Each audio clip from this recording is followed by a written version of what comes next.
Hi everyone, and welcome to In Deep Geek Live. I am really excited today because I've got a subject that I've been wanting to talk about for a while, and I've got a guest that I think is one of the finest guests that I've had for quite a while on this channel.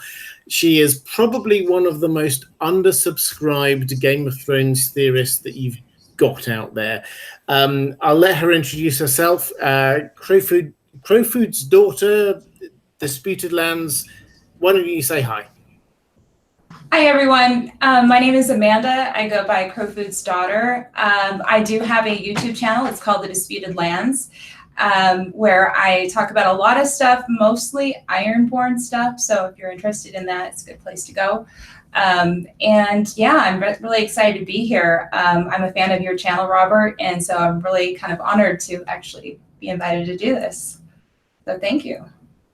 An absolute pleasure. So first of all, I just want to say thank you to Maura Lee with a super chat before we even started. That's very kind, just saying let's get it started. So the subject today is the Night's Watch Oath. Now we're going to go through this ideally line by line, but I've got a few questions already from my patrons. Guys, we're going to come straight to any super chats if we get them. But I want to start off with a few questions I've had from my patrons. So first of all, Kathy Stark. Hi, Kathy, if you're there, saying, and before we get on to the oath itself, George R.R. Martin, slight digression, had a Q&A session at Worldcon when he was answering lots of stuff, and a few of my fellow YouTubers got a chance to ask some questions, and in answer to, I think it was Aziz, who's been on here a few weeks ago from History of Westeros, asked where Dark Sister was, and the answer was that Bloodraven took Dark Sister to the Wall. So the question is, what do you believe is the significance and potential outcome of this? What do you think? What does this mean? If we know that he took it to the Wall, what does this actually mean for the story? So for Dark Sister is obviously, it's a Valyrian steel blade, and the show has kind of confirmed that Valyrian steel is a possible weapon that's effective against the others.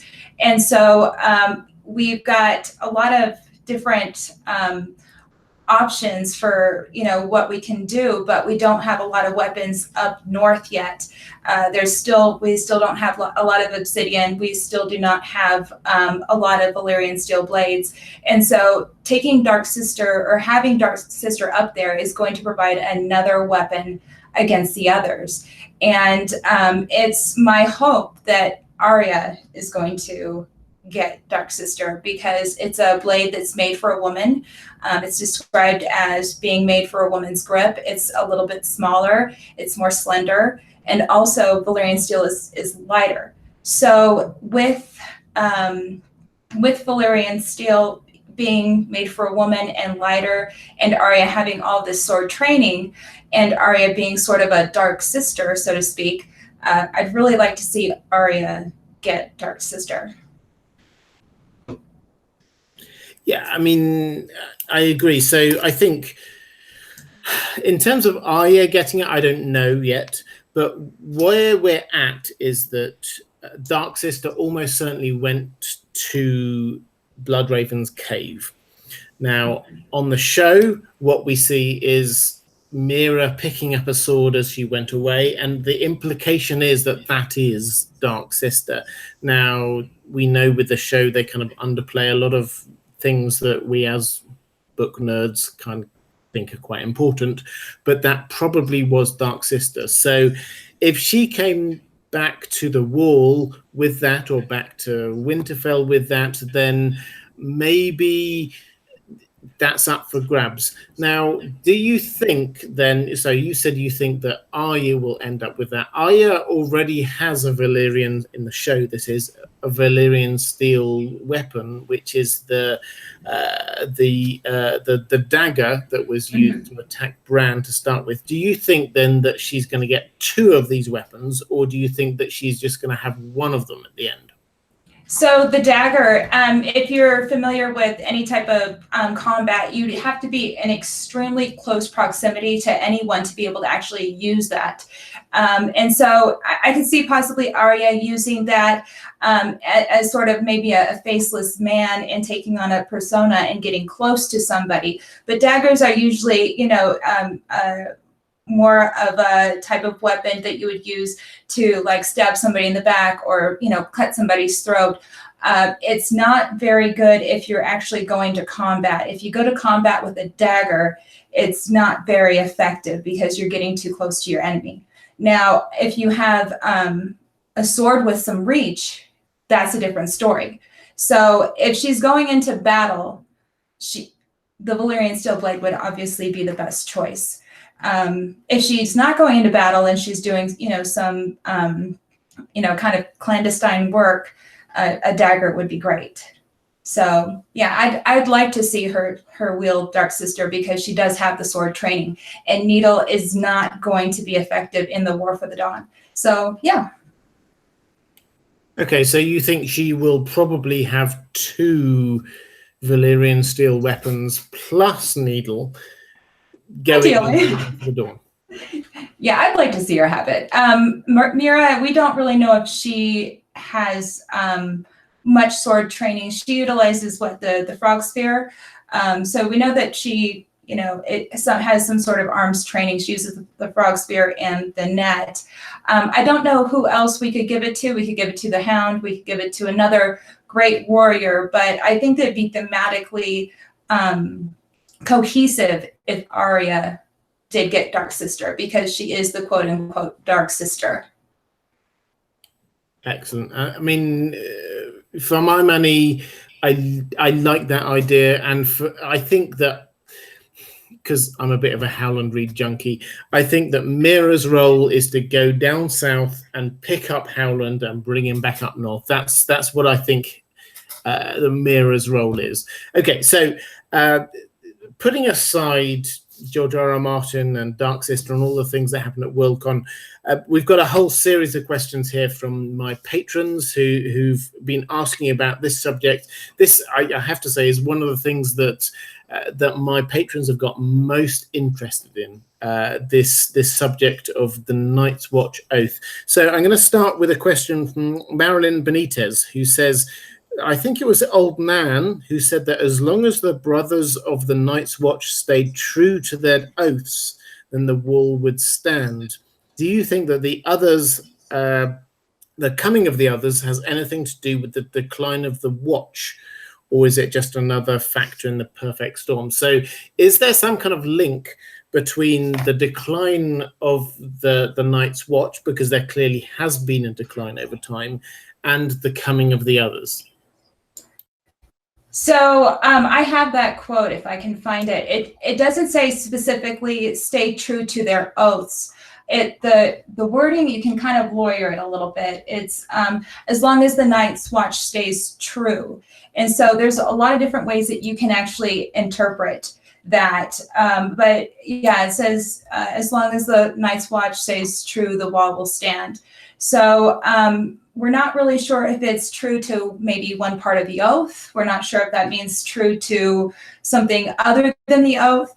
But it's obvious that if you look throughout history, there have been a series of different people, not just in the current timeline, but throughout history, that have not stuck to their oaths. Just as I will take no wives, father no children. You have all these men going down to Molestown digging for gold. So there's, we have Craster, we have all these different people. There have been bastards that have been born. Men have, like Mance Rayder, have, gone beyond the wall and forsaken their oaths. So I'm not sure if it's just a culmination, like if it's a boiling point, like the Night's Watch has actually just reached that point where it's an issue, or if maybe staying true has a different meaning.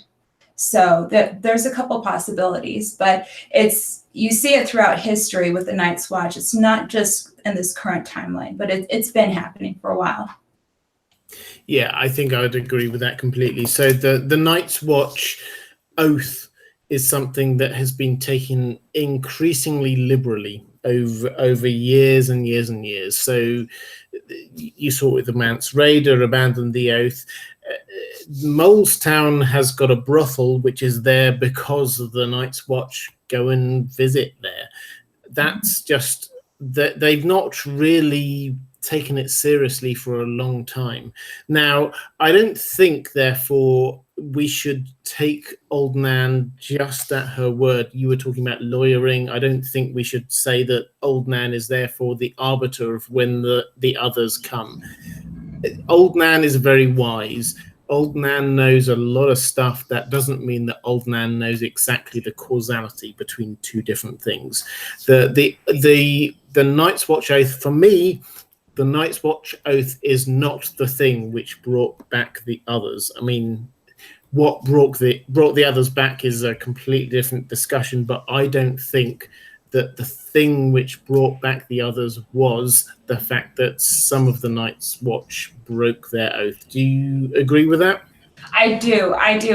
There's a couple things that have happened in history, and there was just on a recent live, I don't know if it was a live stream, it might have been a Twitter thread, but they were talking about possibly the birth of John as possibly kind of the stars aligning and the Song of Ice and Fire being born. And there's all these different things that have happened within the timeline that could have been that catalyst for the others to have come.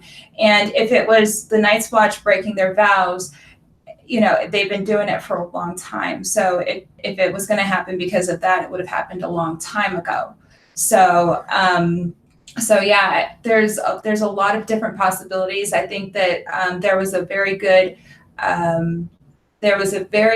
argument for the birth of John to be that point or that catalyst. So yeah.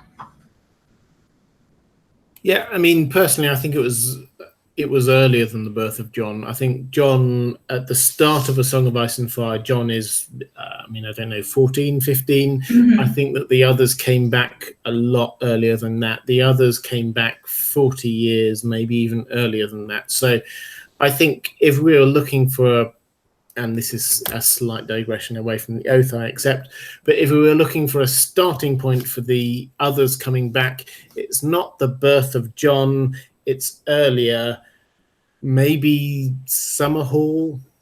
I don't know. I'm going to do a video on that at some point quite soon, suggesting what it is that might have brought them back. But it wasn't, I am pretty clear, it wasn't the birth of Jon or Daenerys or the coming of the dragons or any of the things we saw on the show. They came back for Craster's sons at least 40 years ago, and that is a long time before the start of the book. So I think there's another layer going on here. But can we move on to, we'll try and get back to the Night's Watch oath here. Susan Dunkel asks, do you think that the Night's Watch pledge, the oath, began as a Stark pledge? She says, I wonder if the Kings of Winter in the crypts are pledged with the same truncated version that Sam says at the Night Fort. Now, if you remember when, and I'm sure you remember, but for those of us who may forget, when Sam went north of the wall through the Night Fort, he had to recite the Night's Watch oath, but only a short part of it. Now, do you think that was the initial part of the oath and then they added to it over time? Or do you think that that's just like so you know this bit, therefore you can pass? So yeah, there has been that theory out for some time now. There's been threads on Reddit. There's been threads on Westeros.org. There's currently an open thread right now on Westeros.org discussing that one that's started by the Fattest Leech, the user Fattest Leech on Westeros.org. But it's nothing new. It's been talked about throughout the fandom for a long time. there's a definite departure in the Night's Watch oath. It starts out, I shall take no wife, wear no crowns. It says it's all of these different, restrictions. And then the whole tone changes, okay? I am the sword in the darkness, the watcher on the walls. And Sam only has to say that to get through when the wall asks, who are you? And so there's been a lot of speculation about that. I think that it's a good theory. I do like it. And I think that it is a possibility that the Night's Watch oath might have been amended or changed at one point, because you do see a big change in tone and just a departure from what it starts and what it ends with. The only caveat to that is you have to understand the spirit of what an oath is. And an oath or a vow is basically telling somebody what you're going to do. So, when you get married, I promise to honor, cherish things that you do, verbs. Now there's something called a creed, okay? And a creed is something that says, it's just an affirmation of what you are. So what we have, if you take that first part off, that I shall take no wife, I shall wear no crowns, win no glory. If you take all of that out, it's almost virtually not an oath anymore. It's more of what you would consider to be a creed. It's just an affirmation of who or what you are. The only thing that actually remains is I pledge my life and honor to the Night's Watch. That's what they're basically vowing to do. And so when you look at it from that sense to what are they actually vowing, there's not a lot there. So it can kind of go both ways.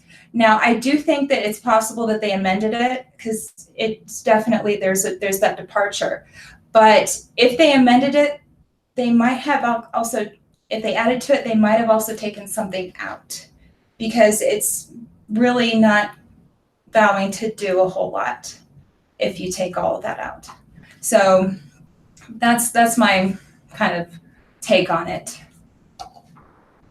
I mean, I think this is fascinating, and I'm definitely going to ask you quite a few questions on this in a moment. So I just want to very quickly pick up on B1 Mary says $9.99. Thank you so much. Are those horny goats? I'm not entirely sure, but thank you very much for the super chat. That's very kind. Can I pick up on this question, Amanda, about the idea that it might have changed, the vow, the oath might have changed over time? What do you think? Was there one moment that changed it? One of my patrons, Mary Montgomery, was talking about whether or not this was the Night's King, that incident changed the oath. Do you think there was one moment that changed it, or do you think it just evolved over time? So the Night's King, if you actually look at what happened with the Night's King, what the Night's King did, it looks like that's a really good possibility, because what did the Night's King do? He basically called himself a king. He wore a crown. He took a wife, the corpse-like woman. He took her to wife, and when it says that he gave her his seed, he gave her his soul. So when he's giving her seed, there's that implication that he gave her children by giving her his seed. And so he had children, he had a wife, he had a crown. There's all those things that the Night's King actually did. And then when you look at this the actual oath, I'll wear no crown, I shall take no wife, hold no lands, father no children, win no glory. So it's basically restricting all of those things that the Night King did. So it's possible that obviously the Night's King was, at least according to legend, was a bad guy. And so they were probably trying to prevent something like that from happening again. And so that's how the theory actually goes. And it's a good theory. Read it if you get the chance. There's a thread right now on westeros.org. So yeah, make sure you check that out. Yeah, and I have to push back on this one. You said the Night's King, according to legend, was a bad guy. Do you think he wasn't a bad guy? I think that there's definitely a possibility that many of these legends are, well, actually, first, let's start off like this. It is said that whoever wins the war gets to write the history. Okay, it's said in the books. It's mentioned that, and it's like that throughout history, throughout our history, and the Night's King did not win that war. He was brought down. Okay, and so the people that won actually got to write that history, and so there may be a little bit of a little bit of a smear campaign when it comes to him. I'm not saying that it obviously sounds like he was in line with the others, so he probably was a bad guy, but I tend to look optimistically, and I tend to look for the truth in all of the legends. And so I don't like using the words, this is a bad guy, this is a good guy, because we can definitely be surprised. George has already mentioned that he likes gray characters. He doesn't like characters that are all the way good and all the way bad. And the way that the Night King is written sounds all the way bad. So it's possible that he was more gray. Is what I'm, I guess, maybe trying to say. So yeah, there's always that possibility, but for the most part, the way that he's written, he is a bad guy. Yeah, so what George R. R. Martin subscribes to, which is something I also subscribe to, is this idea that everyone is the hero in their own story. So in everyone's own mind, they are doing the right thing. And even when we go back, way back, and this is thousands of years in Westerosi history in the past, we have to look at the Night King and think the Night's King thought that he was doing the right thing in his own mind. Whatever that was, he thought he was following the right path, because he would have justified that to himself. Every morning when he woke up, he would have thought, what am I doing? He would not have thought, I'm the bad guy. So yeah, I understand that, and I think I agree with it. The history may well judge somebody differently from the way that they judge themselves, but the Night's Kingdom himself may well have thought of himself as not the bad guy. And I think that I saw John St. Baptiste in the chat there said, the history is written by the winners. And that's a really important point, is that the winners decided who were the good guys and who were the bad guys. So let's go on to actually John St. Baptiste, as we're talking about him, who says, what, if any, lines of the oath were added after the creation of the order, and why were they added? We kind of touched on this already, I think, but there are clearly some things which are prohibitive in the oath. I will not do this, I will not do that. And there are some things about that are kind of assertive. I will do this, I am that. Do you think, therefore, that the middle section, the section that talks about I am the sword in the darkness, I am the watcher on the walls, I am the fire that burns, that bit, do you think that that is the original and the bits around the outside are later additions? So the stuff in the middle, I am the sword in the darkness, I am the watcher on the walls, I am the fire that burns against the cold. All of those are the creed portion of the oath. So if I were to come out and say, I am the fire that burns against the cold, you're not actually saying an oath, you're making just kind of an affirmation is what you're doing. And so you would at least need that very bottom portion for it to be an oath. You would have to pledge something. You would have to vow to do something. And it's, I pledge my life and honor to the Night's Watch for this night and all nights to come. So you would at least have to have that bottom portion. But I do see that it's very, very possible that I am the sword in the darkness, that where it starts there is where that original Night's Watch oath began. I think it's very highly possible. But I would at least need to have that portion where it says, I pledge my life and honor to the Night's Watch, because without it, you're not vowing to do anything. You're just saying who you are. So just like, and so I just, FYI, I spent 9 years in the military, and when I did that, I had to say oaths, I had to say creeds, and so I know that there's a little bit of a nuanced difference between the two. And so when you pledge to do something, that's the oath portion of something, and when you say a creed, you're just kind of reaffirming who you are and what you are. So so yeah, I would at least need to have that pledge my life in honor to the Night's Watch for this night and all nights to come, for it to be a full oath. Otherwise, you're just kind of saying who you are, and that's what the door was asking, is who are you? But so it's that affirmation. It's basically like a challenge. So if somebody was coming up and you were guarding something, like a watcher, or a guard, you would challenge them and you say, halt, who goes there? State your name and purpose. They would come back probably with that. So. Yeah, I think that's a really important point. So the difference between an oath and a creed, and I'm just saying the same thing that you just said, the creed is something you believe in. The creed is something that you assert as something you believe to be true. An oath is something you promise to do. And when we look at the Night's Watch oath, and we will go through this line by line in just 1 second, is you see that there are two different types of things here.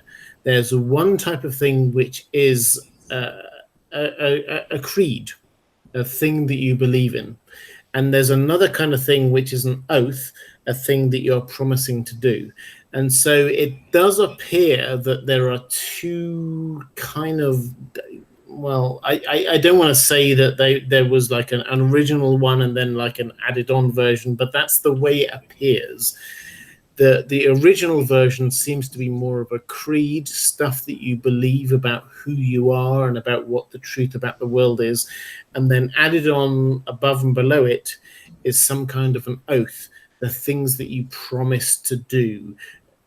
So do you think, therefore, that there is, or there are two parts to this? I mean, it's quite... harsh question is the wrong way, but do you think that there are two bits to it? A central bit, which is a creed about who the Night's Watch are, and another bit, which is about a promise that may have come later? So the promise, from what I can tell, the promise is that they will pledge their life to the Night's Watch. It seems like that. It starts out as a creed. There's something called the NCO creed that you have to say in the military if you're an NCO, and it's actually a creed, but there are some oath portions. It's just called a creed because that's what the spirit of it is.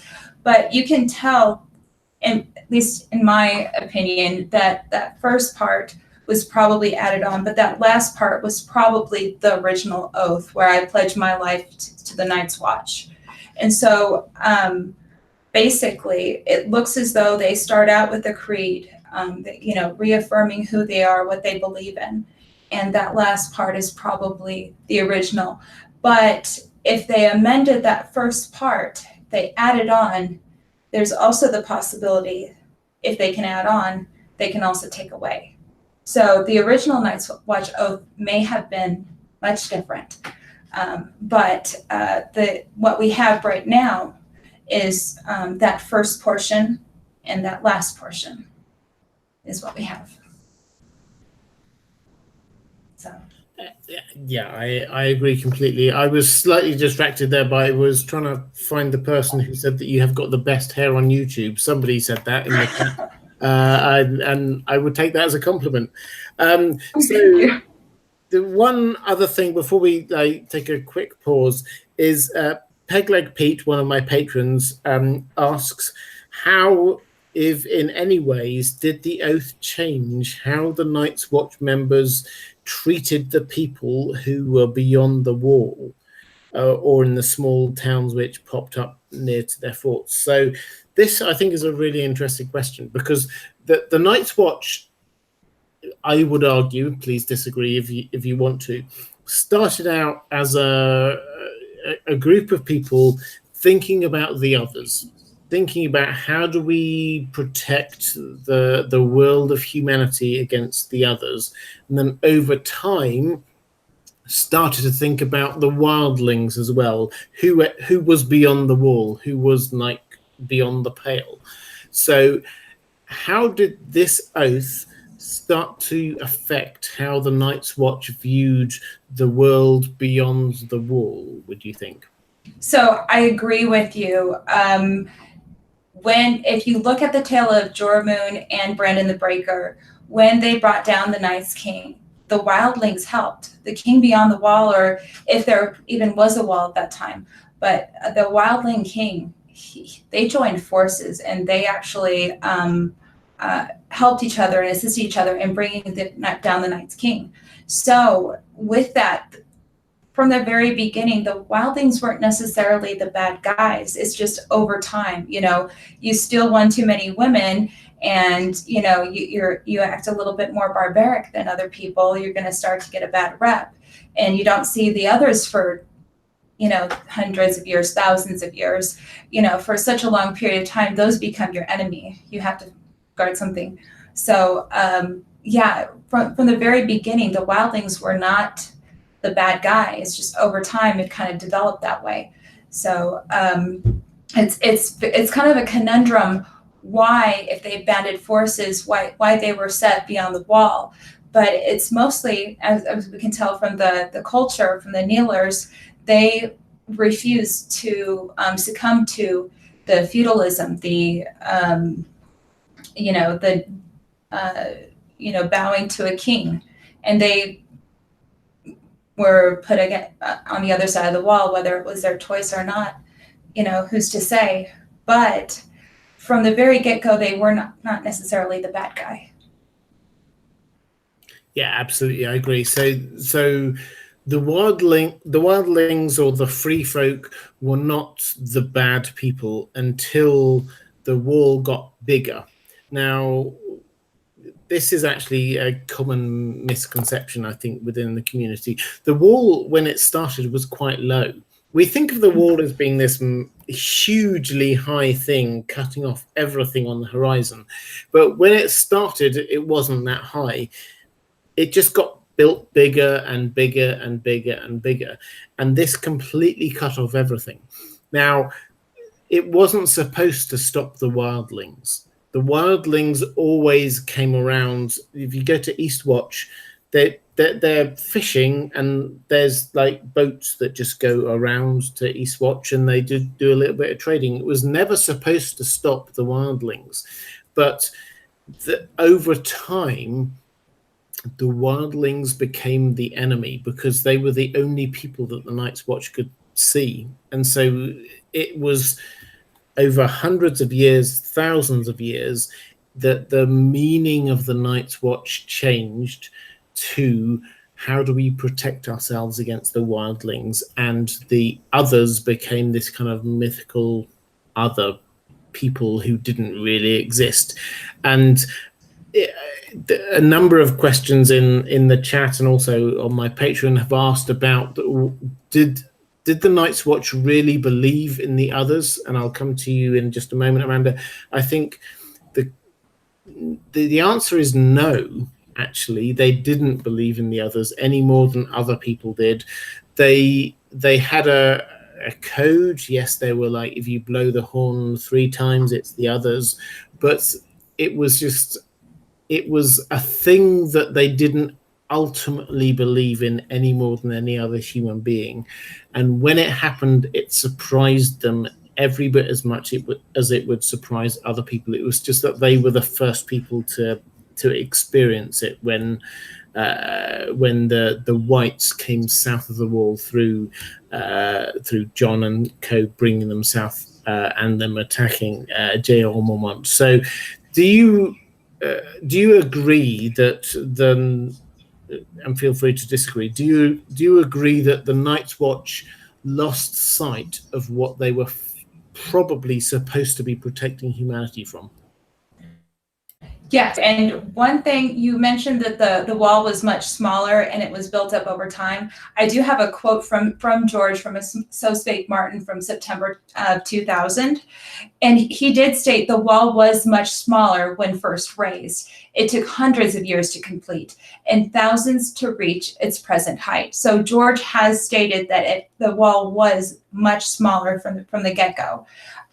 Now, going back to your question, it is mentioned that, first of all, the Night's Watch used to trade with the Children of the Forest, from thousands of years ago. There was a little bit of an agreement with the Children of the Forest that they would get like 100 obsidian daggers every year. And, as the children dwindled and as the others stopped coming around, that practice had stopped. But it took a lot of time. However, there is some suggestion that a lot of the information regarding the Night's King was purposely destroyed. If I find that quote, maybe I can. We'll see. I think it's right here.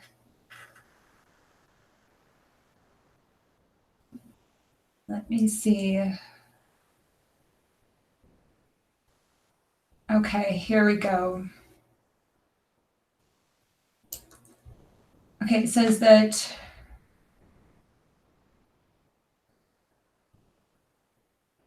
okay. Oh, I had it. If I find it, I'll let you know later. But it says that the information regarding the Night's King was purposely destroyed.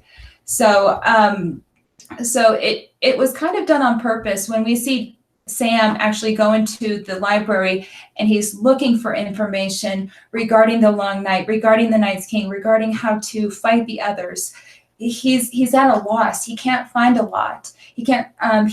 We do get some information about the last hero with a blade of dragon steel, but for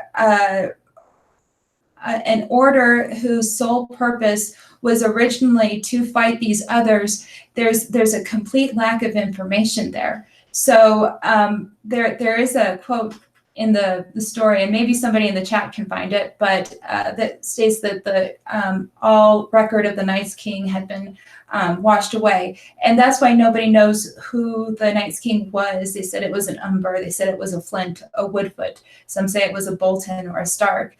It was done on purpose. And after thousands of years, we're at the place where we are now, where the Night's Watch is completely taken aback by what's happening, and they don't really know what to do.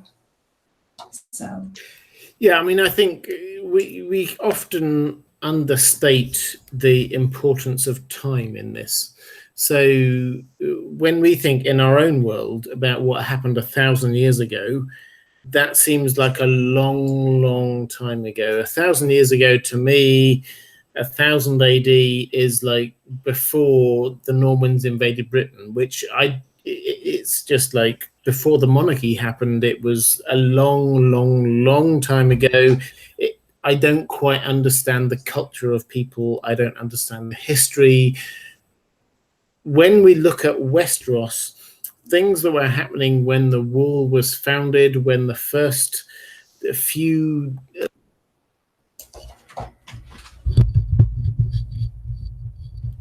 these were so far into the past that it's hard to kind of understand exactly what was happening. So I think that when we look back at the ancient history of the Wall, of the Night's Watch, we have to understand these are legends. These are things that are lost in the mists of time. We get some kind of nuggets of truth, but that's about all we get. So we shouldn't expect the stories of the Night's King to be 100% true. We should expect them to be sources of some kind of truth, but not the actual literal history of what happened. So Robert, I found the quote. If you'll let me read it real quick. It says, "The oldest tales concern the legendary Night's King, the 13th Lord Commander of the Night's Watch. He was alleged to have bedded a sorceress pale as a corpse and declared himself a king. For 13 years, the Night's King and his corpse queen ruled together before King of Winter, Brandon the Breaker. An alliance, it is said, with the king beyond the wall, Jormungand, brought them down. Thereafter, he obliterated the Night King's very name from memory. So there's that information that everything surrounding the Night's King was basically erased. So there's also that. Yeah, and I think I would personally tie this in with, and if you're a fan of the channel, I've looked back over a few of my past videos, I would personally tie this in with the idea that the oldest bit of the Winterfell crypts is inaccessible. And that, I think, is because there is a link between the Night King being got rid of and the oldest Starks in the Winterfell crypts. I think that they were summoned. I think that they were brought forth. They were the giants brought forth from the earth, and they were the people that vanquished the Night's King. So that's my. If you've not come across that theory from me, then have a check back through old videos of mine. I can't remember what my videos were called, but it was something like the Horn of Winter and the Crypts of Winterfell. So go and have a look at that. So that's my theory about what happened there, and I think that is a hint to what is going to happen in the future. I think that they're in the books, not on the show, but in the books, I think that the Horn of Winter is going to call forth the dead Starks from the crypts of Winterfell, and they will be brought forth to face the army of the others. And that is my theory about what's going on with the crypts of Winterfell, which is, it has to be said, a huge part of A Song of Ice and Fire. It's always mentioned that every time we talk about the crypts, it's anthropomorphized. It's about this kind of feeling that when you go down to the crypts, there are people there who are looking at you. But I just want to, while we're here, we've had a few super chats that I just want to very quickly pick up on. First of all, Stephen Stark, thank you very much, saying please hit the like button for these two great people. Thank you, Stephen. And I would just say, yes, two great people. My guest tonight, Crowfood's daughter, please go over and have a look at the Disputed Lands. She has got a great channel. Mazamonti, Mary Montgomery, thank you so much. £20, that's very kind. Can the Watcher on the Walls and Sword in the Darkness, etc., these are bits of the oath, also apply to Winterfell crypts as built around the same time? Could they have been the start of it, guarding both or in sync with guarding the walls? So John St. Baptiste, we'll come back, Mary, just 1 second. John St. Baptiste, thank you so much for your super chat. I would just point out, John St. Baptiste has got a great channel if you like music and just discussing and understanding what makes great music. Please just Google John St. Baptiste. He's got a great channel. But Amanda, just a quick question here then from Mary. Can the Watcher on the Wall, or these bits of the Night's Watch oath, are they also applying to the Starks, do you think? Are they also applying to the Winterfell crypts? Well, it could possibly, since it's the walls plural. It's when you hear in the books, it's always mentioned the Watcher on the Wall, singular. So there's been a lot of speculation on what the walls mean, because there's just one. And so there's a lot of possibilities. The walls of Winterfell could be one of them. So if that's the case, that is a possibility. There's a lot of other different possibilities. There was ring forts at the time. Winterfell was probably a ring fort by that time, because Brandon the Builder had to build it. But And so, but that's definitely a possibility where it says the Watcher on the walls. Winterfell might have actually been that portion of the walls. So yeah, there's that possibility, definitely. And something that I wanted to go back to when you mentioned the Horn of Winter maybe resurrecting the Kings of Winter, is there is a little bit of a hint towards that, or maybe a precedence or what have you. At the Fist of the First Men, it's either Sam or John, I can't remember, but the horn is actually blown, and they're like, oh man, it sucks, it doesn't work. But shortly after, the Whites come.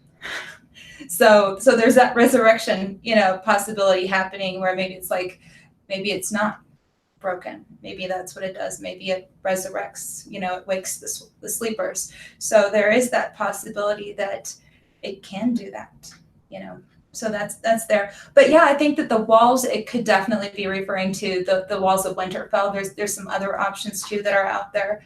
But that's one of them. So yeah. Yeah, picking up on that idea of the horn being blown, my theory is that when you read the text of what happens when the horn is blown, John says it's broken, and that's a really weird word, I think, to use for a horn, because like a horn's a horn. It's like, it's not complicated. It's just like you could blow it or you couldn't blow it, but he blew it and it didn't work. So, and he says it's broken, and that for me ties in with Bran the Breaker, who was the king of Winterfell, the Lord of Winterfell at the time. And I think that the thing that he broke, he may well have broken many things, but one of the things that he broke was the Horn of Winter. He made sure it wouldn't work unless you unbroke it in some way. And I think that is what could happen in Winterfell crypts. I think that you could unbreak the horn in some way and make it work again, because breaking a horn is a weird thing, and that is a strange word to use, and it's a strange link between the horn, which we know was there, and the moniker which is given to the King of Winter, which was there at the time, which was Bran the Breaker. But I'm slightly digressing here. I want to take a moment just to let people know a few things which will be happening on my channel. As you know, I've got a second channel, which, well, you may not know, which is called The Well Told Tale. So if you are interested at all in me reading the best science fiction, fantasy, speculative fiction, just long form, not interrupted by ads, just me reading books. If that idea excites you in any way, please go and check out my second channel, which is called The Well Told Tale. The other thing I always say is a huge thank you to my patrons. I seriously could not do this without the support of my patrons, so thank you so much.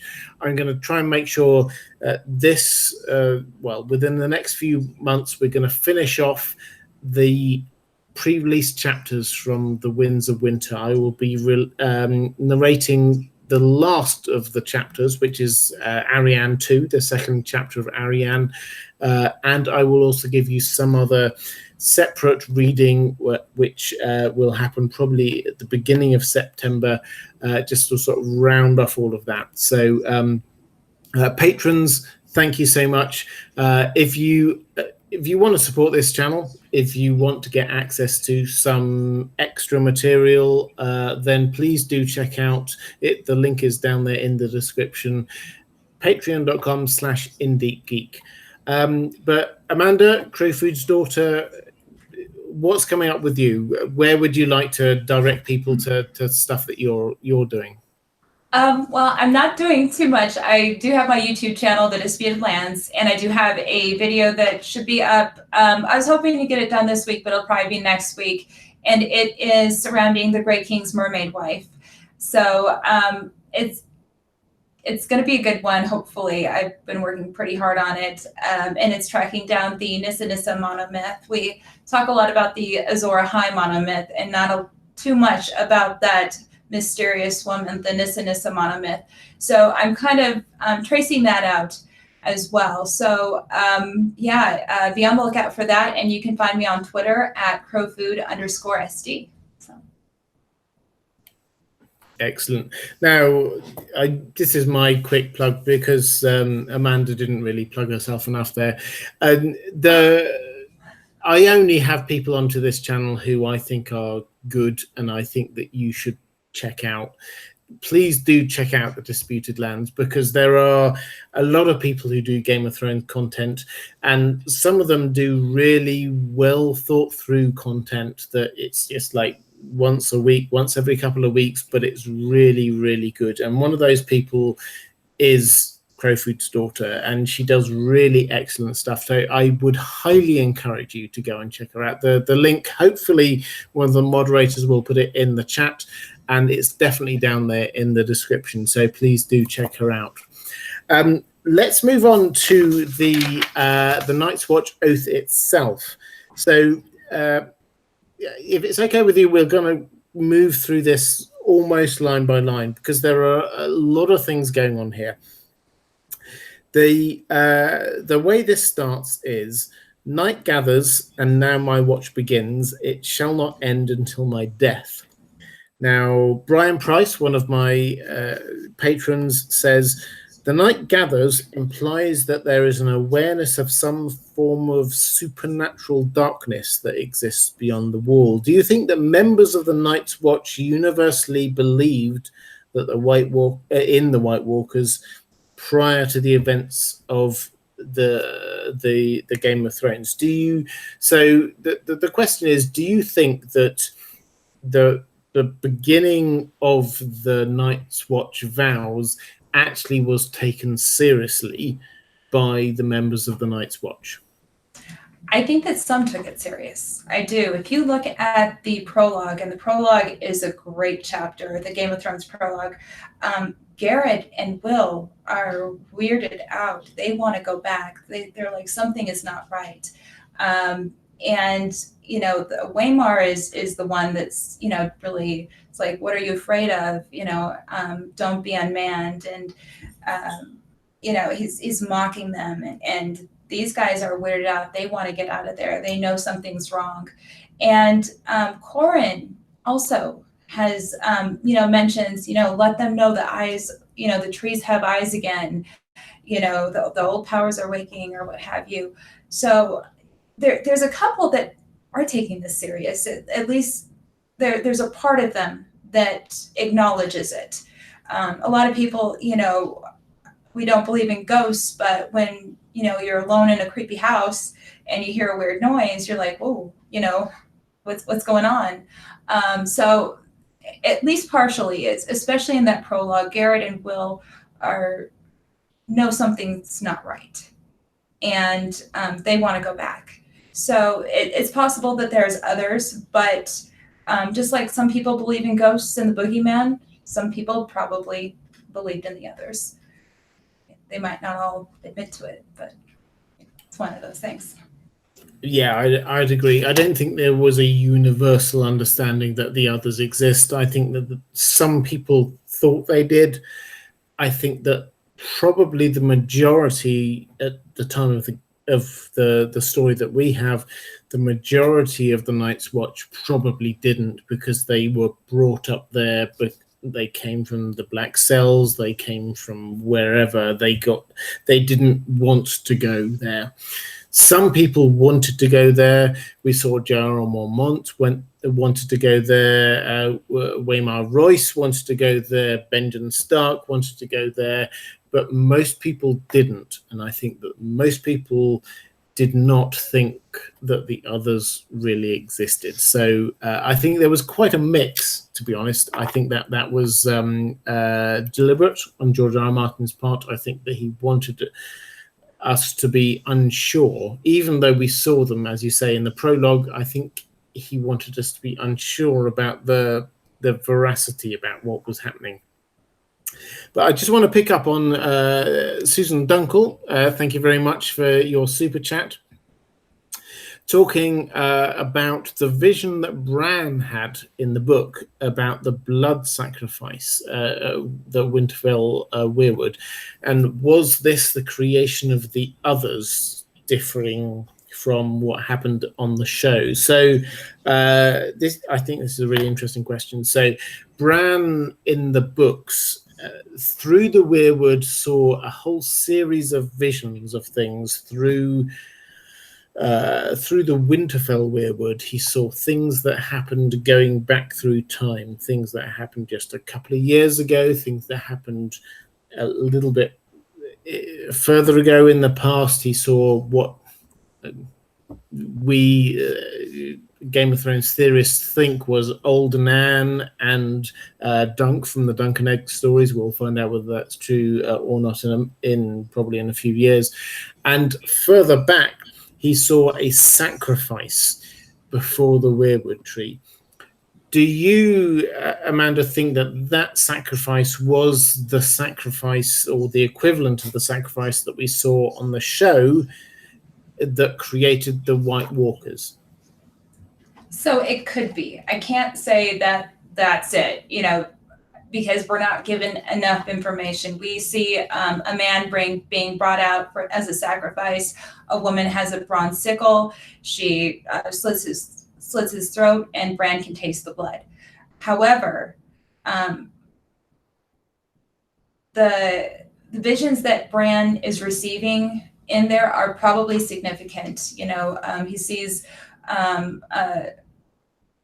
old Nan, which we think is old Nan, but a woman on her tippy toes kissing a knight as tall as Hodor. We see a woman coming out of a pond, and she is, praying for a son to avenge her. We're seeing a guy cut weirwood arrows and that's probably the bastard brother of the king who knelt. He was thinking about maybe killing some dragons. But each one of those scenes that Bran sees are significant. And so the scene with the woman bringing that captive out and slitting his throat and sacrificing him, it's significant somehow. And we already have seen it play out in Bran's visions in the show. And so it's very easy to make that connection. And so it's very possible. But there's not enough information for me to really be able to say I think that's confirmed, but it does kind of look like it. So yeah. Yeah, I would agree. The Bran doesn't just see random things that just like 27 years ago, here's a squirrel. He sees things that are quite important happening in front of the weirwood. Whether that is actually the equivalent of what we saw on the show with the creation of the White Walkers, I suspect probably not. I think personally that what he saw was just, this is what happened in front of weirwoods. They killed people. And I think that is adding to our understanding of what weirwoods are, which is creatures that need blood. To be frank, I think that is what they are about, and I think that this is an indication that they needed that all the way through history. It's not just a new thing. It's not just something that happens around the time of Bran with Jojen, for example. They've always needed the blood sacrifice, and that, incidentally, is something that seems central to magic across the piece in the world of Ice and Fire. There has to be sacrifice. So I don't think, in answer to the original question, I don't think that necessarily means that what we saw was the book equivalent of what we saw in the show. I think that the Winds of Winter, or possibly A Dream of Spring, will show us actually what happened there. I don't think what Bran saw was the exact equivalent. So what do you think about the description of the woman? Because it says that it doesn't say the age of the woman, but it mentions she had either white or silver hair. I thought that that was kind of interesting because it mentions that the Night's Queen was, you know, the corpse woman, that she was a sorceress and that they were sacrificing to the others, and that she was very pale. And, you know, it kind of reminded me of, you know, the tales are not necessarily the tales, but, you know, kind of what the description of those, you know, great Empire of the Dawn type people could have looked like, with the pale silver type of hair. What were your thoughts when you actually read that with the description of the woman? Did that ever kind of go through your mind at all? Am I the only one? It did, but I've recently been looking at House Dane because I've been doing a few videos on that, and one thing which really struck me was the fact that, going through what George R. R. Martin has said about House Dane, is that yes, they've got silver hair often, and yes, they've got purple eyes, but that doesn't mean they've got old Valyrian descent.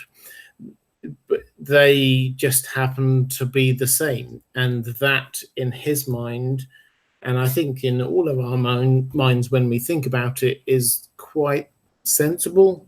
Not everyone with the same color eyes is related to other people with those eyes. And I think that just because the person who was doing the sacrifices has got grey hair doesn't necessarily mean that they are the Night Queen or whatever. I think that that just means that that was a sacrifice carried out by someone with silver hair. That's just my take. Do you actually think it probably was or not? Not probably, but it definitely caught my attention because, of course, we hear of this sorceress woman who is making sacrifices and to create the others, and then and that's kind of what reminded me when you asked that question.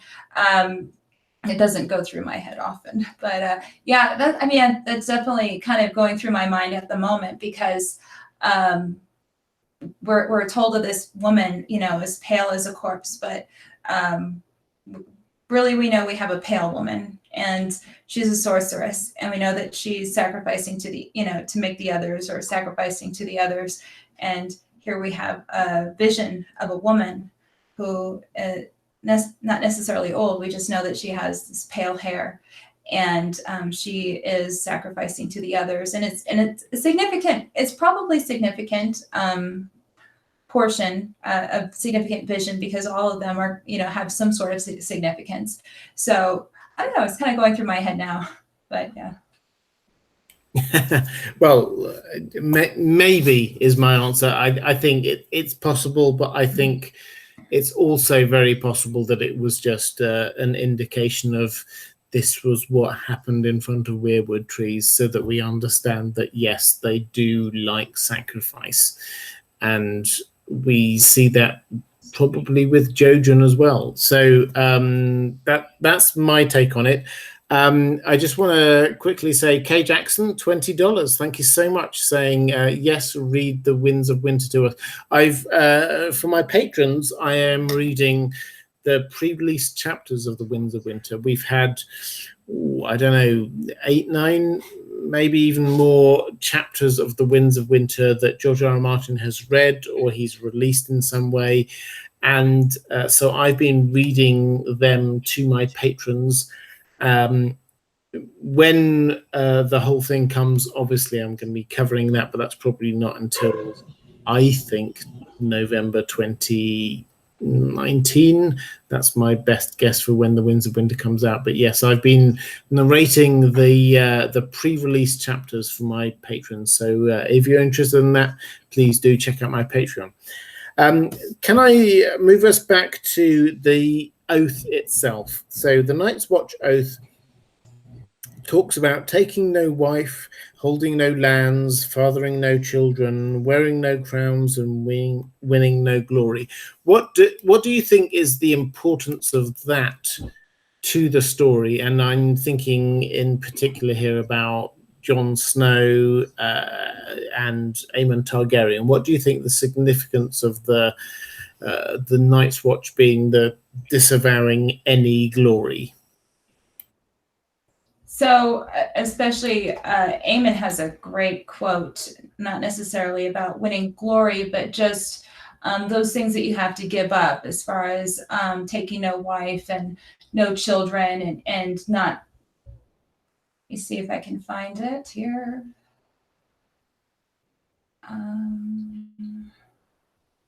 Okay.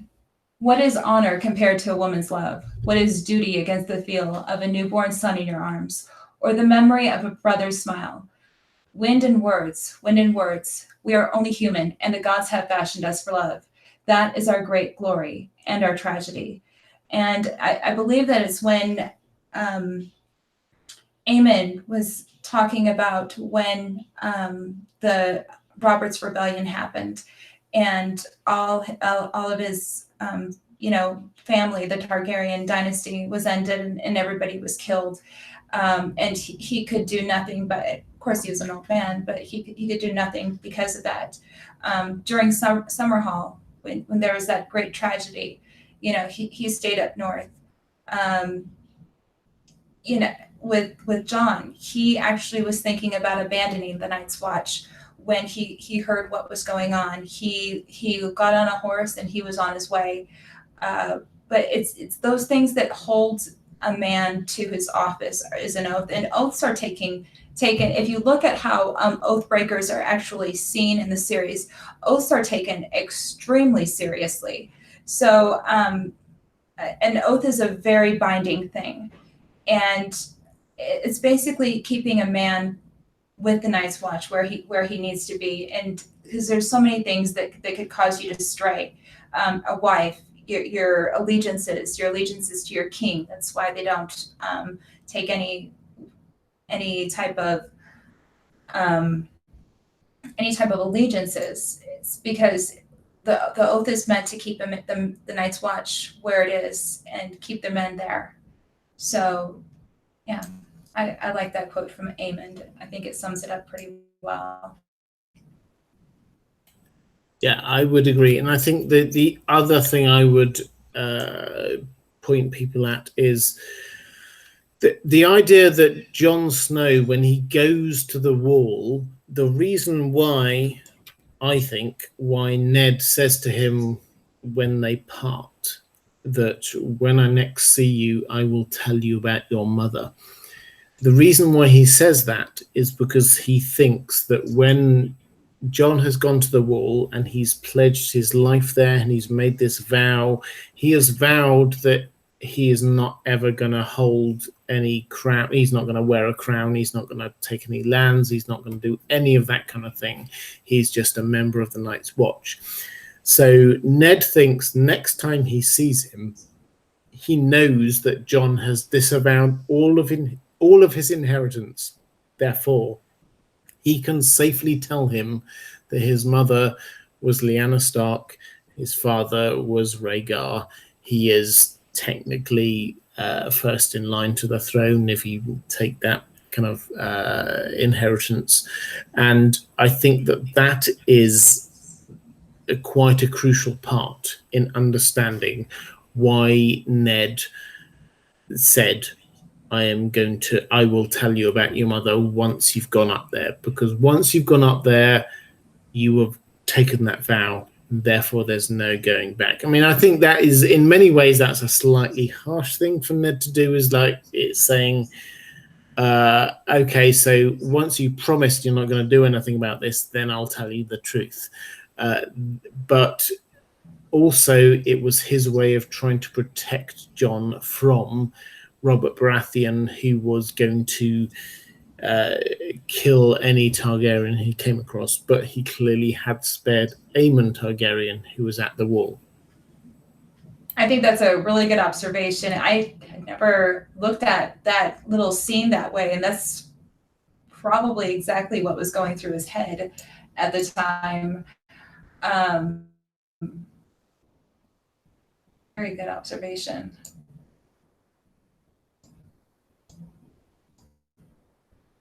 Okay, so let's look at the idea then that Jon and we're moving towards the end of the Night's Watch oath here. When John was saying that, and now my watch has ended, he thought that this is the show. In the books, obviously, we've not quite reached this point, but in the show, he left the Night's Watch because he was killed. And this is all about this idea that I shall live and die at my post, and that now my watch begins. It shall not end until my death. Was John just lawyering his oath, or do you think that he was actually freed from his oath by his death? I do think that he was freed from his oath, because that's what it says. It shall not end until my death. I think that it can be interpreted differently in different ways. But like I said, the oaths have been kind of broken, for many, many years. And there's actually, George R. R. Martin has said that there is a precedent. There is a small precedence of people being released from their vows. I'm not going to try and look for that quote, but if I find it, it is there. So basically, it says, "It shall not end until my death," and he lived and he died at his post. And luckily for him, he came back to life. But I would think that it says that's what it says. So I agree. I think that he is released. Yeah, as you say, luckily for him, he came back to life. I think that's very true. So he did die. That was the end of his watch, and then yes, he probably was freed from his oath. Can I just trying to pick the bit that we were talking about as the creed? Is there anything in this creed that you particularly want to draw out as important vis-a-vis the oncoming others? So we've got, I am the sword in the darkness, I am the watcher on the walls, I am the fire that burns against the cold, the light that brings the dawn, the horn that wakes the sleepers, the shield that guards the realms of men. Is there anything in that you particularly think is appropriate or relevant, or something that we should pay particular attention to when we're thinking about the role of the Night's Watch as the others approach? So first of all, with that whole sentence, or that whole creed right there, all of those I am statements, there's a really good comment in the comments for the post on Westeros.org, and it was the Fattest Leech. She had mentioned that it's possible, the way that it's written, that there was one person each that was possibly saying that. So there was one person who was the sword. I am the sword in the darkness. I am the watcher on the walls. I am the fire that burns against the cold. I am the shield. And it's funny because we have a shield. I'm the shield, I'm the horn, and I am the sword. And if you look, there's a tale of some heroes in the story, in the Age of Heroes, or what have you, with sons of Garth the Greenhand. And we have Owen Oakenshield. We have Herndon of the Horn. And we also have Brandon of the Bloody Blade. And it's interesting because there is actually a castle on the wall named Oakenshield. So it's kind of funny that it works out that way. But I thought that was something new that I hadn't seen before, and so I kind of like that possibility. I don't see how we have the others and how they fit. The fire that burns against the cold, or what have you. But there's that new idea there that I kind of liked. But if we have time, I do want to talk about the horn that wakes the sleepers. I know that you've got some ideas about that. And it's the horn of Jormungand. And the horn of winter is possibly what it's referring to in there. Whether he's the same guy as Herndon of the Horn, it's, possible. There's a lot of monomyths, but the horn of Jormungand was the king beyond the wall. Okay. It says that giants awoke in the earth or what have you. And I hate to tell everybody this on a live stream, but it's possible that Jormungand was a giant as well. So, when they actually looked into when they looked in the graves, they purposely were looking into the graves of giants. And there's actually a quote that, that's why they would have bought that it was the horn of Jormungand, because we were looking through these giants' graves and we found this big horn. If you look at the symbol of House Umber, and let me see if I can share my screen. But the sigil of House Umber is a roaring giant. Okay, and it's basically a giant with chains that are broken, and he's roaring. And there's a lot of different symbolism involved with sigils. You're going to find a lot of secrets hidden in a sigil. Okay, and House Umbers, they're big dudes, and they have this sigil that's a giant that's unchained, and it's roaring. Now, if you actually take a look at some of the other heroes or gods or what have you within the storyline, you're going to see a giant or a titan, the Titan of Braavos, and he's also a roaring giant, okay? And he also has a broken sword. Okay? So you get that last hero, or you get that kind of last hero type of a reference, because Azor Ahai, he broke his sword during the foraging. He broke it a couple times. Anyway, so broken swords, broken horns, there's that symbolism involved. Now, if you look at the god, it was the Rhoynish god. Now, it said in the Rhoynish legends that there was also that cold that happened, and the cold had froze all the way down to the headwaters of the Selhoryu. I think that's how you say it. And what had happened was, it said that the only way that they could beat back the cold was for the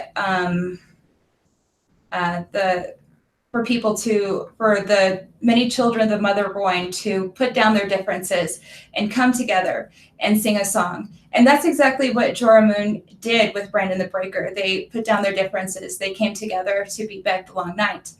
And if you look at we actually get to see kind of a personification of that old man of the river, which is the kind of like Rhoynish version of their last hero or their Azor Ahai. The old man of the river actually comes up, and he's huge. He's the size of the entire boat the Shai made. And he comes out and he bellows, and he gives that roar, that bellow at dawn, just like how the Titan of Braavos gives out that roar at dawn and at sunset. And that's kind of what Lightbringer does. It's like a Venus heralds the dawn, it heralds the sunset. And it said that it bellowed as loud as a war horn. Okay, so you have that. And then when they're at the Feast of Winterfell, the Umbers are fighting. And when the Umbers are fighting, they're actually just playing with horns, and they're kind of going like that. They're not really fighting, but you get that scene where they're at each other. And then the singers, they sing a song about the night that ended, okay? And as the Night's Watch was coming out, when they sang about the part where the night was coming out, one of the Umbers, one of the giants, blew the horn, okay? And so you see it time and time again. When one at the wall, when he is killing that guy, there's the war horn that comes out. You're going to see a different theme throughout the entire series, where you're seeing giants and you're seeing horns, and it's actually the giants that are making either that roar or that horn sound. Okay, and if you look at the sigil again for the Umbers, okay, let me see if I can pull that up again. So if you actually look at the sigil for the Umbers, the sigil is the roaring giant. And that roaring giant is has the chains that are unbroken. And Joramun is taken, or the inspiration for Joramun is probably taken out of Norse mythology from this creature called Jorgamander. And if you read any of the different Norse mythology threads, you'll see that it's probably a pretty good assumption. But the thing with Jorgamander is that Jorgamander is one of the many sons of Loki, Loki had 3 children: Hel, Fenrir, and Jorgamander. And each one of those children were considered bound monsters. There's a theme throughout mythology with a bound monster. And so with that, it said that Jorgamander at the time of Ragnarok will become unbound. At the time of Ragnarok, he will unleash his tail and he will come out. And so you have this horn of Joramun, and it's possible that he is that symbol of that war horn symbol of that roaring giant. And the symbol is the unbound or unleashed giant right there. So there's that. But yeah, if you actually take a look at all of the different symbols throughout the series, you're going to see a theme with actual giants blowing horns or making that being personified as a giant and making a roar. And it'll usually happen around dawn or when like they talk about the night that's ending. So there's that. So I just wanted to share that because that's something that I noticed. I'm a big fan of House Umber myself. And so me and my friend on Twitter, Unchained, we kind of figured that out after a huge Twitter thread with our friend Lucifer Meets Lightbringer and Joe Magician. And it's definitely something to be aware of and look at because it's thematic. So it's possible that the Horn of Joramun, possibly it wasn't necessarily the Joramun who blew it. It might be the Horn of Joramun because Joramun was unleashed. And when we're talking about being unleashed from something or being unbound, what's one thing that can bind you? One thing that can bind you are vows. So it's possible that the unbound giant or the unleashed giant is actually an unbound or a man released from his vows, is possibly what it is. And so Brandon the Breaker could also possibly have been released from his vows or breaking his vows, because that's another thing that you can break are your vows. So there's that as well. So yeah. Excellent. I mean, guys, one of the reasons why I have people on my live stream, it's not just me talking, is that it gives people another perspective on stuff. And I loved that. That was brilliant. It was just like a different way of looking at all the things that I've been talking about the Horn of Winter and what it might possibly mean. It's a slightly different perspective. Now, my comeback on that is that yes, I would agree that there are lots of allusions that George R. R. Martin clearly uses. So he goes into Norse mythology exactly the same that he goes into lots of different kind of other mythologies to give you ideas, thoughts, that kind of thing. When you're looking at a name, looking at an event, he wants you to be thinking about something else. Now, for my mind, the Horn of Joramun was called the Horn of Joramun only by the people north of the Wall because that was the person that they associated it with. south of the wall, they call it the Horn of Winter, because that's associated for them with the kings of winter. That's how I see it works, is that you associate it with the person that you think about when you think about that item. Now, what seems to have happened is what we're told, again, this is mythology, many thousands of years ago, we shouldn't take it as literal, but it woke giants from the earth. Now, that doesn't mean that the person who blew it was a giant. That means it woke giants from the earth. Now, that seems to have been taken literally by Mance Rayder north of the wall, that they will then go and hunt through the graves of people that they think are giants north of the wall. There are giants north of the wall. We saw some of them. One was one of them, and there were many more, I'm sure, centuries, millennia ago. And when they were looking through all of them, they didn't find it. Now, south of the wall, it's called the Horn of Winter, because south of the wall they associate it with the kings of winter. Now, my suggestion is that when it says it woke giants from the earth, it is talking about metaphysical giants, the giants of history. So that woke the Starks, who are, and I'm not going to go through all of my logic to get to this point. If you are interested, please do check out my video on this one. That woke the Starks in the Winterfell crypts, and that is why the earliest bits, the oldest bits of the Winterfell crypts are hidden now. They've got a cave in, which is quite bizarre given quite how well maintained the rest of the Winterfell crypts are. But the earliest bits are caved in, I think, because those Starks were woken from their sleep by the Horn of Winter.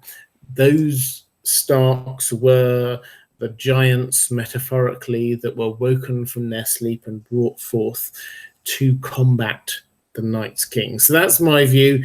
I think that what you were saying, Amanda, is actually not an opposite to what I was saying. I think that the two marry together actually quite well. I suspect that we could probably take the metaphysical illusions that you were talking about and marry them up with my idea. But what do you think about this idea that, to bring it back to the Night's Watch oath, when we're talking about the horn that wakes the sleepers, who do you think those sleepers are? There's a lot of possibilities. So, like I said, the horn of Joramun might have awoken or released Joramun, who was maybe a giant, but it says the sleepers. And so the sleepers could actually be people that are no longer alive. It could be talking about resurrection. Lucifer, my friend Lucifer Meets Lightbringer, he has a very, very popular series called the Sacred Order of Green Zombies, where he actually suggests that the Night's Watch have been resurrected. It's actually really good. If you haven't checked it out, please do. It's one of his more popular series, and but there's that possibility where it is talking about that type of resurrection. I think that it could possibly be talking about the werewolves as waking the sleepers. There's a lot of different options out there. It could actually just be talking about earthquakes, because they said, giants awoke in the earth, and a lot of people think that earthquakes happen, and it's just, maybe that seismic activity, because we have those hot springs under Winterfell. So there's a lot of possibilities. I like the resurrection option. I like that it maybe is actually awakening or resurrecting actual giants like Joramun. for example. So there's a couple options out there, but those are kind of the ones that I'm leaning towards, is the actual resurrection option. Excellent. So I think what I'm going to do is we've actually neared the end of the Night's Watch Oath, which is great. So the way it ends is that I am the shield that guards the realms of men. I pledge my life and honor to the Night's Watch for this night and all the nights to come. And again, we move here from the kind of the creed back to the oath version. So I think picking up on what you said earlier, and I really like this idea, is that the middle chunk is a creed, what they believe, and the outer two chunks are more of a kind of an oath, things that they promise. Now, guys, I want to come to the chat. I want to see whether there's any. So, Amanda, perhaps if you can have a quick flick through. I'm going to talk for a couple of minutes. If you could have a flick through and see if there's any questions here, guys. This is your 10-minute warning. Please do throw any other questions you've got down there in the chat. My view in terms of this Night's Watch Oath is that there's an original oath. There's something there that Amanda was, I think, very clearly, concisely saying was their creed, the thing that the Night's Watch believed when they were set up, that was there all the way back to the very beginning. And that is the kind of thing when we're looking at the Night Fort, which was in the olden days, that was the heart of the Night's Watch. That was the center place of it. It was a huge castle. It was abandoned now, but it was a huge castle, and that used to be where the Night's Watch command used to be. And when we're talking about the creed, when Sam goes through the gate there, he has to recite the creed, and all he has to recite is that central bit, the thing that the Night's Watch used to believe, not the top or the tail, just that central bit. So for me, that is the heart. If you're trying to figure out what the Night's Watch were about, you look at that central bit that is about being the sword in the darkness.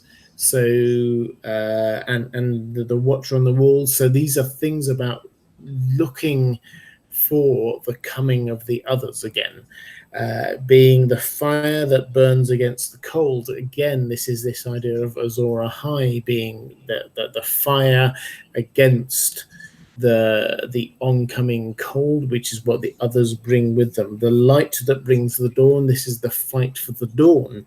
Again, this is central to what we understand as being the battle that was there in terms of the fight for the dawn. The horn that wakes the sleepers, we've had a long discussion about that, but I personally think that is about the Horn of Winter, and I think that was something that the Night's Watch held, and I think that that's something, I have lots of logic that leads to this, but I think that's something that Bloodraven was wanting to return to the Night's Watch when he left them that bundle that Ghost found, that bundle with Dragonglass and the Horn of Winter that was wrapped up in a Night's Watch cloak under a recently dug pile of earth. And the shield that guards the realms of men, I think, is quite self-explanatory. So very quickly, Kathy Stark, thank you so much. $20, that's very generous. Thank you. Excellent, insightful discussion this evening. Thank you, Robert, Amanda. I for this discussion, I think Amanda has added huge amounts, so I want to thank you. But Amanda, was there anything in terms of flicking through the chat that you would just pick out as a question that you think would be really useful for us to be looking at just as we end off? Well, you do have a super chat, and it's by Kathy Stark, but it's not it's not a question. It just says, excellent, insightful discussion this evening. Thank you, Robert and Amanda. So thank you, Kathy. But we have, let's see, is there a difference in saying your vows in front of a heart tree? And that's a question by Egret Werewood. So one thing I did see in the discussion on westeros.org that I saw was new, that I liked, that I wanted to mention if we got the chance, was the possibility we do have that Black Gate, and we really didn't get a whole lot of time to discuss the Black Gate. But if you actually take a look at Castle Black and the Night Fort, which are the only two castles that we've seen, there's not an actual weirwood or godswood over in Castle Black. And over in the Night Fort, it's quite possible they did not have a godswood or a weirwood. They do have a new little sapling that's rising up in the Night Fort as we, right in the current storyline, but we didn't see an actual weirwood. And weirwoods, if you leave them alone, they're going to live forever. So there was not one mentioned in the Night Fort, an old one that they would have been swearing their vows to, because it was abandoned 200 years ago. And somebody mentioned it's possible, since they were saying that creed and that vow portion to that Black Gate, it's possible that the original Night's Watch, it's possible they were saying it to that gate. Because now they have to travel a fairly far ways away over in Castle Black just to actually get to a weirwood to say their vows. And we also have to remember that before the Andals actually came, because the Andals are supposed to be a newer institution before the First Men, before the Long Night, at least how the timeline is now. At that time, everybody would have been saying it in front of the heart tree. It wasn't until later on, when the Andals came, and maybe that some Ironborn people had to go to the sea. There's that possibility too that I just kind of realized. But for the most part, they would have all been saying it in front of the weirwood. But so the question is there a difference in saying it in front of the heart tree or somewhere else? The vows are going to be the same. The vows should be the same, no matter if you're saying that to your drowned god, if you're saying it to the seven, or if you're saying it to the old gods. It's going to be the exact same vow. And that's the difference between a vow and an oath. Just so that you know, a vow is supposed to be divinely ordained. That's why people like to say their marriage vows in a church, because it's witnessed by God. So you just have to have that witness to that. So, but it should not change. But it was just a neat little thing that we were discussing in the chat, is that there is a possibility that they were saying it to that gate. So. Yeah, I think that's a really fascinating point. It's something I've not really thought about, is that the weirwood at the Night Fort is, as you said, quite a young weirwood.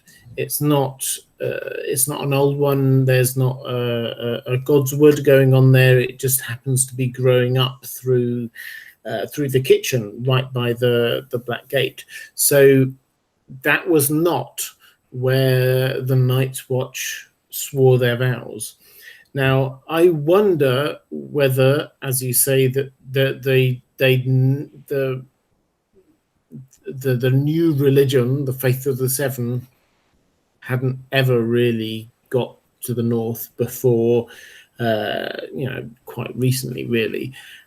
So the fact that Jeor Mormont said, if you want to swear your vows in front of the old gods, go north of the wall, I wonder whether that was the way that things worked all the way through, was that they went north of the wall to where the godswoods were, to where the weirwood trees were.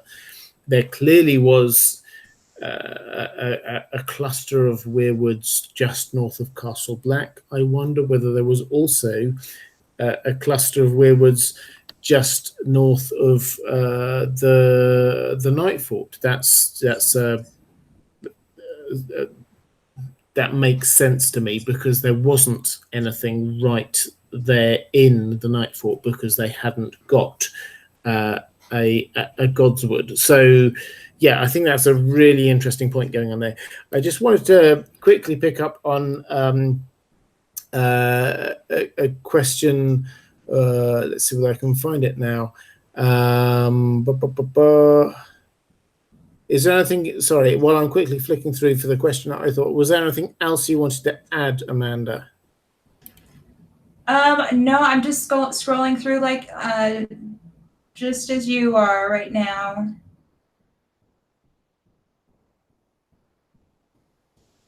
We got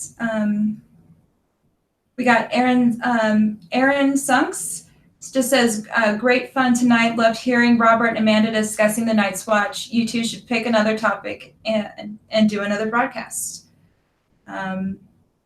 We got one of my friends, Raven Salix, Ravenous Reader on Twitter, says Sam is basically demonstrating history when he recites the original vow before the Black Gate.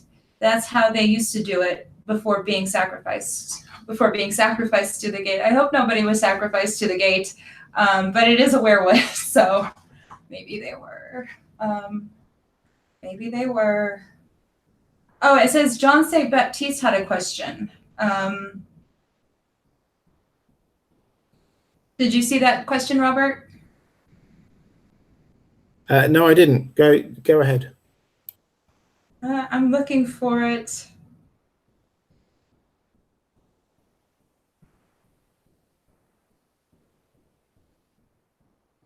I'm looking for it. I don't see it. John St. Baptiste. Okay, well, I'll start talking. If you see it, then Okay. then please do pick that one up, guys. I've just noticed my microphone got unplugged halfway through this, so apologies if my sound levels went down halfway through the stream. I'm going to start bringing this one to a close now. I've really enjoyed this. I saw a couple of people in the chat saying we should do this again. I would love to do this again. I think I've certainly valued what Amanda, Crowfood's daughter, has brought to this. I think that there's a huge wealth of knowledge there, which when the YouTube bit of fandom does Game of Thrones, they quite often cut out the many years of fandom that's happened on huge amounts of things like Reddit and Westeros.org and things like that, and I think that you, Amanda, as well as people like Aziz and LML, can bring that to us, because I think that we quite often think that, you know, the theorizing started just 3 or 4 years ago when we started doing YouTube videos on this, and so one of the things I love is just trying to get into that depth of knowledge and understanding that has been there over many years since George R.R. Martin started writing this book. So I just want to thank you for bringing that depth of knowledge and understanding to this. Did you find that that post that we were looking for? No, I have not. There is another super chat. I did not, and John St. Baptiste, I don't know if he replied with his question. Joe Magician does have a question, but if you wanted to go ahead and read the super chat, I'll keep looking. Fantastic. So the super chat is from Emma Mamelo saying, hey, great chat. Love the chat on Wormwood Groves. I think that's probably Weirwood Groves. You're amazing, Amanda. I would agree that you are indeed amazing, Amanda, and that is 10 New Zealand dollars. I have no idea what that is in real money, but that's very generous. Thank you so much. Did you manage to find? I would love to answer John St. Baptiste's he said he just reposted it. Oh, here it is. Was the first three-eyed crow a blood sacrifice, and Bran coming back allowed the others to pass the wall? So the first three-eyed crow, a blood sacrifice. So I think that he's talking about more so with the series, because right now, Bloodraven, the three-eyed crow, is still alive, or alive with the quotation marks, quote unquote alive. But in the show, the three-eyed crow died, and Bran came back, and Bran coming back allowed the others to pass through the wall. It's a good question. Now, are you talking about the show, because they've already gone through the wall? What are your thoughts here? Yeah, so my thoughts in terms of the show, what we see, I think, is that Bloodraven became the three-eyed raven in the show, and then we saw him die when the Night King attacked his cave. We didn't see anything before that, and there is no kind of implication about what happens after that, other than the fact that Bran then seems to take on the mantle of the three-eyed raven. So the implication is perhaps there were some before him. In the books, when you go to the cave through the eyes of Bran, and he explores it through Hodor, there are loads of children of the forest there, dead to all intents and purposes. There are bones scattered everywhere. Some of them are hooked up to the weirwood tree, just vaguely alive, but they're not. Their bodies are dead, but their eyes are still showing some kind of life there. So it seems that there's been some kind of ongoing thing for a long period of time of the weirwood sucking the life out of people, but the three-eyed crow, whatever it is, has been there through many iterations. What I would say that the focus that we should be thinking about is not on who is the three-eyed crow, but what is the weirwood network, because they are that is what is sucking the life out of people, and that is where all of the memories go. Not so much who are the actual individuals who come up and hook themselves up to the network, because they get sucked dry. It is what is the weirwood network. Would you agree with that, or do you have a different take? Yes, no, I agree. And my microphone just went out. Can you hear me? Can you hear me? Okay. I'm not going to be able to hear anybody unless this gets fixed. But so yes, the weirwood net is basically that source of knowledge, and it in the show it shows kind of like a downloading of information. Like one dies, and Bran kind of gets that all of that stuff, that information, and he becomes this increasingly enlightened person in the show. And we're not really sure if that's going to be how it kind of goes down, where Bloodraven is going to die and Bran is going to become incredibly enlightened. He is already getting a lot of information, a lot of knowledge, and he's also becoming very, very powerful in his own right. And Jojen already recognizes that he is this special guy, this special person. And so it is possible that the show could be just showing kind of this downloading of information as just a change from what is going to occur, or it could be what's going to occur. We don't really know. And if that's the case, it's possible. If that is the case, it's possible that this has been going on for many, many, I guess, generations of greenseers. So there could have been an original, alpha greenseer from many, many years ago. That's definitely a possibility if the books are going to follow the show. And sometimes the books and the show do line up. So that's out there. As far as that person being a sacrifice in order for them to get past the wall, I'm not sure if what that would do. I'm not really sure if sacrificing such a powerful greenseer, what that could accomplish. So, I mean, really anything's possible because we don't know. I like that idea, but I don't have an answer, unfortunately, on that. I wish I did. But, yeah, I think they are two separate things. I think that when we're thinking about what we consider to be Bloodraven's cave, Three-Eyed Crow's cave, that is a separate thing to the Night's Watch. So we don't really get the distance on the show, but it is a long way north. It is not connected to the wall, and so when Bloodraven went north and got hooked up to the Weirwood network, he went a long way north. It wasn't just like a wandering for a few hours and then that was what happened. It was a long way north, many days walk. So guys, I'm going to start bringing this to a close now. I hope you agree with me. I think I've had a fantastic guest today. Amanda, do you want to just tell people where they can find you on the net?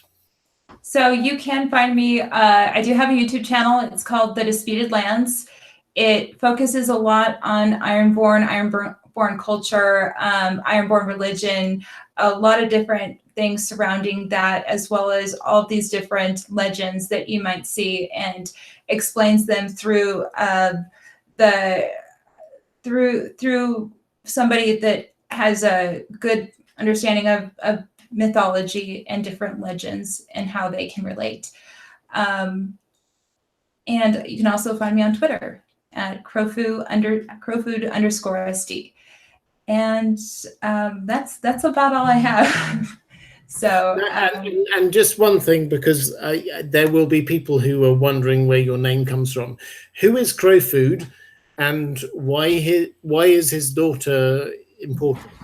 So Crowfood is Morris Crowfood Umber. He is one of the Umbers from House Umber, and he fell asleep and a crow pecked out his eye, and so now he wears a chunk of obsidian instead of like a fake eye or covering it up. He wears a chunk of obsidian in his eye, and he had a daughter, and that daughter was eventually abducted by the wildlings. And so we don't have her name. All we hear is that she's Crowfood's daughter and that she was abducted. And there's some theories out there that people speculate on who she is or who she could be. But I like that name because first of all, I like the House Umber. I like their sigil. There's a lot of meaning surrounding that sigil. And there's also a lot of meaning involved with the abduction of a woman, the theme of an abduction of an abducted woman. You see that in the Persephone myth, where we're talking about the first winter that came to Greece, where and it's kind of thrown out there all throughout the series, if you are familiar with that legend. And it's also seen with the myth of Helen. And that's also kind of, you can see it throughout the entire series. It's not a coincidence that Rhaegar was, at a tourney and abducted Lyanna. It's a theme throughout the series. So Crowfood's daughter, I like it because it's part of House Umber and it's part of the theme of the abducted woman. So there you go. And that's what my next video is going to be about.